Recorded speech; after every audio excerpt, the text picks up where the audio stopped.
One thing about Governor Romney is he's using this time now to sort of test out possible running mates. Paul Ryan is with him. Rubio has been with him.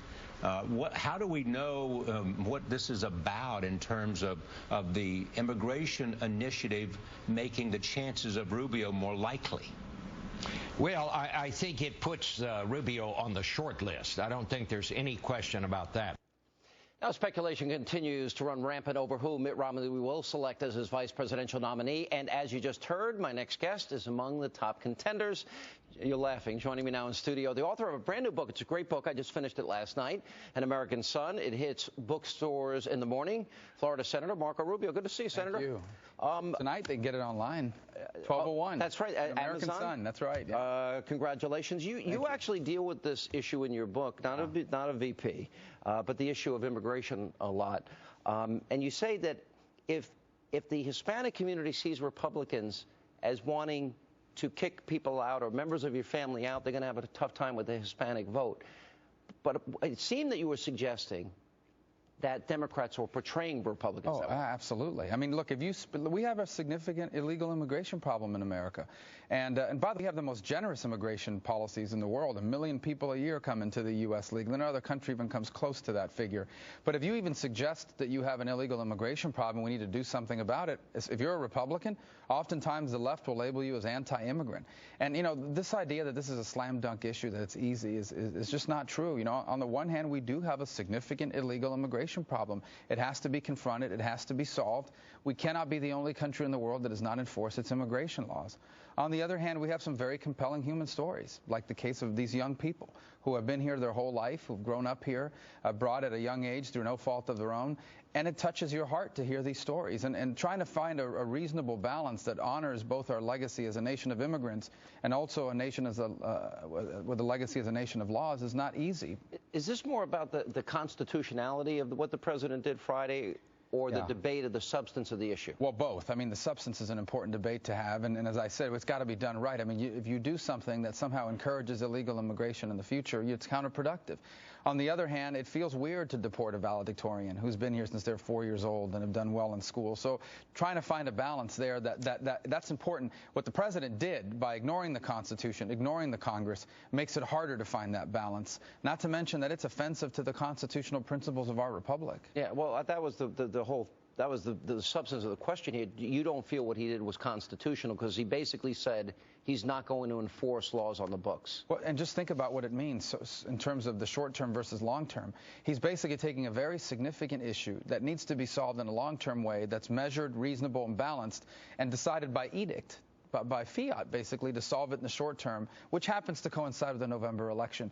That's, I think, in the long term is going to have some very significant implications on this issue. So do you believe he did it for political reasons? I don't think there's any doubt about that. Now, if you're one of the kids that's being helped, you know, so what? I mean, that's the way the things are supposed to work, right? At least that's how some of those folks would feel. But I would just tell you that I don't think there's anyone watching this that doubts that it was for political reasons. So you think political reasons being getting the Hispanic vote in November? You know, and I think changing the narrative on this issue, recapturing it, I think he has an intensity problem, because the thing that's not being reported or not talked enough about is that the economy and the economic downturn under Barack Obama has especially hurt Americans of Hispanic descent. Unemployment is higher among Hispanics than it is in the rest of the country. And poll after poll shows that there's not as much intensity for the president as there was in the past. So they're looking for any kind of issue.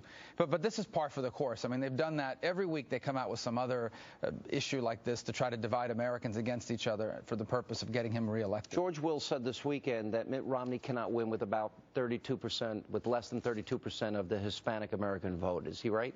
Yeah, well, I think ultimately he needs to do better among all Americans. You want a president that would unite our country, and I think he's going to, especially when we start talking about economics, because, as I said, immigration is an important issue for Americans of Hispanic descent, but it is not the only issue. I mean, just as important, if not more so, is the fact that people are struggling to make ends meet. They're worried about the businesses they run. They're worried about their kids' future. They've been hurt badly by unemployment. Their house is worth less than what it was worth when they bought it, and nothing's gotten better over the last 4 years. Like most Americans, Hispanics are not better off than they were 4 years ago, and this president's responsible for that. And when we get into that argument, I think you're going to see Mitt Romney's numbers improve dramatically. Are you better off than you were 4 years ago and $5 trillion in debt ago? David Axelrod made a comment about you if you were selected as VP and used the term insult. What was your reaction? This is the most divisive administration in modern American politics, divisive by design. They deliberately divide Americans against each other, men against women, poor against rich, even one group of Hispanics against another group of Hispanics, and I think you saw some of that in their statement. I think this is their design. They've decided that the only way they can win is to distract people from his horrible economic record and pit Americans against each other. Hey, let me ask you, you get asked this question all the time, and I know you're not going to answer it, but I'm going to try anyway. If you get the call, if one gets the call, let me take it away from you. Yeah. You would agree with me that one has to consider a potential president asking him to serve the country. Is that a fair statement? Yeah, well, first of all, let me be clear. I don't want to discuss the vice presidential process out of respect for Governor Romney and the work he's going through. And I tried my best. But look, I'll tell you this, and what people should be very confident about. Mitt Romney is a successful person. Mm-hmm. He's not just a successful political figure or businessman. He's a successful person in everything he's ever done. And you don't get that successful without having a track record of making good decisions. He is going to make a great choice for vice president. I'm confident of that. And there's a good bench in the conservative movement Republican Party. Now, we're going to get a chance to spend a full hour with you, with a studio audience on Friday night of this week.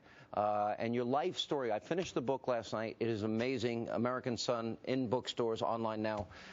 Senator comes out tomorrow, an American Son. All right. Thank you so much for being with us, and we'll talk about the book on Friday night.